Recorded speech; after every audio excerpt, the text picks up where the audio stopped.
ಈ ವಿಡಿಯೋವನ್ನು ನೋಡ್ತಾ ಇರುವಂತಹ ಎಲ್ಲ ವೀಕ್ಷಕರಿಗೂ ಕೂಡ ಹೃದಯಪೂರ್ವಕ ನಮಸ್ಕಾರಗಳನ್ನು ಹೇಳ್ತಾ ಇವತ್ತಿನ ವಿಡಿಯೋದಲ್ಲಿ ನಿಮ್ಮೆಲ್ಲರ ಅಚ್ಚುಮೆಚ್ಚಿನ ಪುನೀತ್ ರಾಜ್ಕುಮಾರ್ ಅವರ ಬಗ್ಗೆ ತಿಳಿದುಕೊಳ್ಳೋಣ.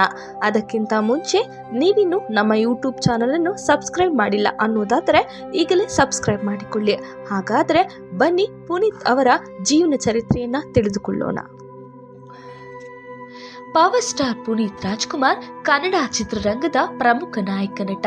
ಅಭಿಮಾನಿಗಳಿಂದ ಅಪ್ಪು ಎಂದೇ ಕರೆಸಿಕೊಳ್ಳುವ ಪುನೀತ್ ನಾಯಕ ನಟನಲ್ಲದೆ ಹಿನ್ನೆಲೆ ಗಾಯಕರಾಗಿ ನಿರ್ಮಾಪಕರಾಗಿಯೂ ಕೂಡ ಪ್ರಸ್ತುತರಾಗಿದ್ದಾರೆ.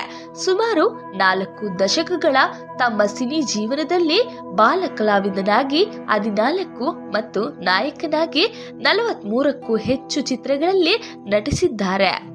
ಇವರ ಬಾಲ್ಯ ಪುನೀತ್ ಅವರು 1975ರ ಮಾರ್ಚ್ 17ರಂದು ಚೆನ್ನೈನ ಕಲ್ಯಾಣಿ ಆಸ್ಪತ್ರೆಯಲ್ಲಿ ವರನಟ ಡಾಕ್ಟರ್ ರಾಜ್ಕುಮಾರ್ ಮತ್ತು ಪಾರ್ವತಮ್ಮರವರ ಕಿರಿಯ ಪುತ್ರನಾಗಿ ಜನಿಸಿದರು.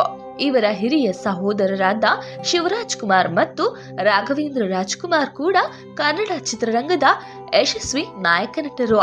ಇವರು ರಾಜ್ ದಂಪತಿಯ ಕಿರಿಯ ಮಗರಾಗಿದ್ದರು. ಬಹು ಅಕ್ಕರೆಯಲ್ಲಿ ಬೆಳೆದರು. ಪುನೀತ್ ಮತ್ತು ಸಹೋದರಿ ಪೂರ್ಣಿಮಾರನ್ನು ರಾಜ್ ತಮ್ಮ ಬಹುತೇಕ ಚಿತ್ರಗಳ ಜೊತೆಗೆ ಶೂಟಿಂಗ್ಗೆ ಕರೆದುಕೊಂಡು ಹೋಗುತ್ತಿದ್ದರು. ಹೀಗಾಗಿ ಬಾಲ್ಯದಿಂದಲೇ ಕಲೆಯ ಜೊತೆಗಿನ ನಂಟು ಆರಂಭವಾಯಿತು.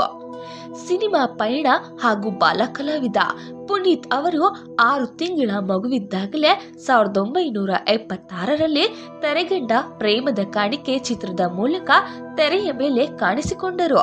ನಂತರ ಬಂದ ಸನಾದಿ, ಅಪ್ಪಣ್ಣ, ತಾಯಿಗೆ ತಕ್ಕ ಮಗ, ವಸಂತ ಗೀತೆ, ಭೂಮಿಗೆ ಬಂದ ಭಗವಂತ, ಭಾಗ್ಯವಂತರು ಮುಂತಾದ ಚಿತ್ರಗಳಲ್ಲಿ ನಟಿಸಿ ತಮ್ಮ ಅಭಿನಯವನ್ನ ತೋರಿಸಿದ್ದಾರೆ. ಭಾಗ್ಯವಂತ ಚಿತ್ರದ ಬಾನದಾರಿಯಲ್ಲಿ ಸೂರ್ಯ, ಚಲಿಸುವ ಮೋಡಗಳು ಚಿತ್ರದ ಕಾಣದಂತೆ ಮಾಯವಾದನು, ಯಾರಿವನು ಚಿತ್ರದ ಕಣ್ಣಿಗೆ ಕಾಣುವ ದೇವರು ಮುಂತಾದ ಗೀತೆಗಳನ್ನು ಹಾಡಿ ಹಿನ್ನೆಲೆ ಗಾಯಕರಾಗಿಯೂ ಕೂಡ ಪ್ರಶಂಸೆ ಪಡೆದಿದ್ದಾರೆ. ಚಲಿಸುವ ಮೋಡಗಳು ಮತ್ತು 2 ನಕ್ಷತ್ರಗಳು ಚಿತ್ರದ ಅಭಿನಯಕ್ಕಾಗಿ ಕರ್ನಾಟಕ ರಾಜ್ಯ ಪ್ರಶಸ್ತಿ ಕೂಡ ಇವರು ಪಡೆದುಕೊಂಡಿದ್ದಾರೆ.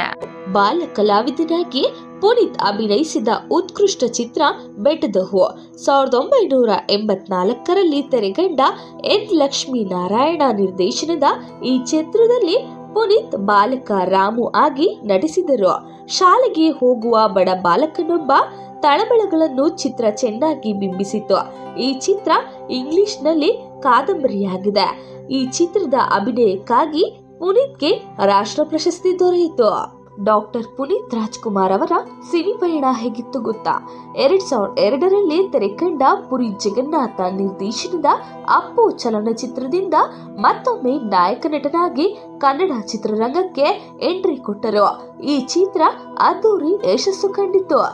ವೀರ ಕನ್ನಡಿಗ, ಮೌರ್ಯ, ಆಕಾಶ್, ನಮ್ಮ ಬಸವ, ಅಜಯ್ ಮುಂತಾದ ಚಿತ್ರಗಳು ಬ್ಲಾಕ್ ಬಾಸ್ಟರ್ ಆದವು. ಒಳ್ಳೆಯ ದಾಖಲೆಗಳನ್ನು ಮಾಡಿ ಅದ್ದೂರಿ ಪ್ರದರ್ಶನವನ್ನು ಕಂಡವು. ಇವರು ನಾಯಕನಾಗಿ ನಟಿಸಿದ ಮೊದಲ 10 ಚಿತ್ರಗಳು ಶತದಿನ ಪೂರೈಸಿದ್ದು ದಾಖಲೆಯಾಗಿದೆ.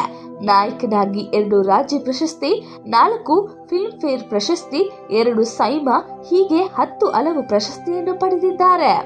ಇನ್ನು ಗಾಯಕನಾಗಿ ಸುಮಾರು 50ಕ್ಕೂ ಹೆಚ್ಚು ಚಿತ್ರಗಳಲ್ಲಿ ಹಾಡಿರುವ ಪುನೀತ್ ಗಾಯನದಿಂದ ಬರುವ ಸಂಪೂರ್ಣ ಹಣವನ್ನು ಸಮಾಜ ಸೇವೆಗೆ ವಿನಿಯೋಗಿಸಿದ್ದಾರೆ. ಕಿರುತೆರೆಯಲ್ಲಿ ನಿರೂಪಕರಾಗಿ ಕನ್ನಡದ ಕೋಟ್ಯಾಧಿಪತಿಯ 2 ಸೀಸನ್ಗಳನ್ನು ಮತ್ತು ಫ್ಯಾಮಿಲಿ ಪವರ್ ಎಂಬ ರಿಯಾಲಿಟಿ ಶೋಗಳನ್ನು ನಿರೂಪಿಸಿದ್ದಾರೆ. ವೀಕೆಂಡ್ ವಿತ್ ರಮೇಶ್ ಕಾರ್ಯಕ್ರಮದ ಮೊಟ್ಟ ಮೊದಲ ಅತಿಥಿಯಾಗಿ ಭಾಗವಹಿಸಿದ್ದು ಇವರ ವಿಶೇಷತೆ ಎಂದೇ ಹೇಳಬಹುದು. ಇನ್ನು ಅಪ್ಪು ಹಾಗೂ ಅಣ್ಣವರ ಕಾಂಬಿನೇಷನ್ ನಲ್ಲಿ ಬಂದ ಸಿನಿಮಾಗಳು: ಚಿತ್ರ ನಿರೂಪಕರಾಗಿ ಕಾವಲುದಾರಿ, ಮಾಯಾ ಬಜಾರ್ ಎಂಬ ಚಿತ್ರಗಳು ತಮ್ಮ ಹೋಮ್ ಮ್ಯಾನರ್ ನಲ್ಲಿಯೇ ನಿರ್ಮಿಸಿದ್ದರು. ಪುನೀತ್ ತಮ್ಮ ಪ್ರೊಡಕ್ಷನ್ ಹೌಸ್ ಮೂಲಕ ಕಿರುತೆರೆ ಧಾರಾವಾಹಿ ಕೂಡ ನಿರ್ಮಿಸಿದ್ದಾರೆ. ತಾಯಿಯ ನೆನಪಿನಲ್ಲಿ PRK ಆಡಿಯೋ ಕಂಪನಿಯೊಂದನ್ನು ಸ್ಥಾಪಿಸಿದ್ದಾರೆ. ಮೈಸೂರಿನಲ್ಲಿ ಶಕ್ತಿಧಾಮ ಆಶ್ರಮದ ಮೂಲಕ ಸಮಾಜ ಸೇವೆಯಲ್ಲಿ ತೊಡಗಿರುವ ಪುನೀತ್ ಬೆಂಗಳೂರು ಪ್ರೀಮಿಯರ್ ಫುಟ್ಬಾಲ್ ತಂಡದ ಒಡೆತನವನ್ನು ಹೊಂದಿದ್ದಾರೆ.